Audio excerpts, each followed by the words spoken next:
ABP news पर इस वक्त बड़ी खबर आ रही है। आपको बता दें, भारत के विदेश मंत्रालय ने इराक में 40 भारतीय नागरिकों के अपहरण की पुष्टि की है। इराक में 40 भारतीयों के अगवा होने की पुष्टि की गई है विदेश मंत्रालय की तरफ से। विदेश मंत्रालय के प्रवक्ता सैयद अकबरुद्दीन ने इस बात की जानकारी दी। कंस्ट्रक्शन कंपनी में काम करने वाले हैं 40 भारतीय, सभी पंजाब के रहने वाले बताए जा रहे हैं और एक कंस्ट्रक्शन कंपनी में काम करने के लिए इराक गए हुए थे और इन 40 भारतीयों को अगवा कर लिया गया है। इस बात की पुष्टि विदेश मंत्रालय की तरफ से की गई है।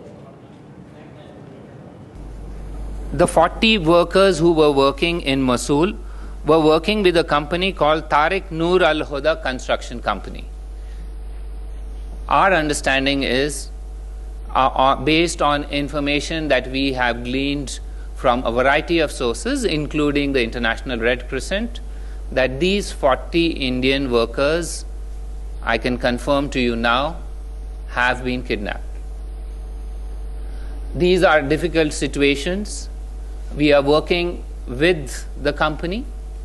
Also, we are trying to work with the International Red Crescent, who have confirmed to us, but they have also indicated that at this stage they do not know the location of these 40 Indian workers who are kidnapped.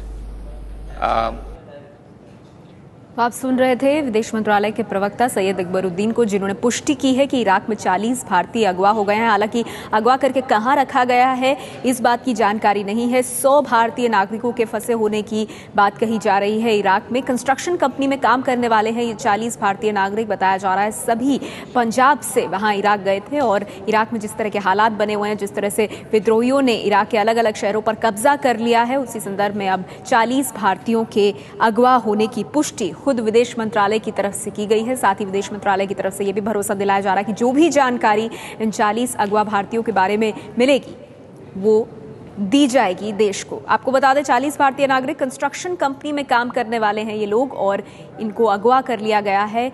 Iraq में जो संकट है उसका असर भारतीय नागरिकों पर भी पड़ा।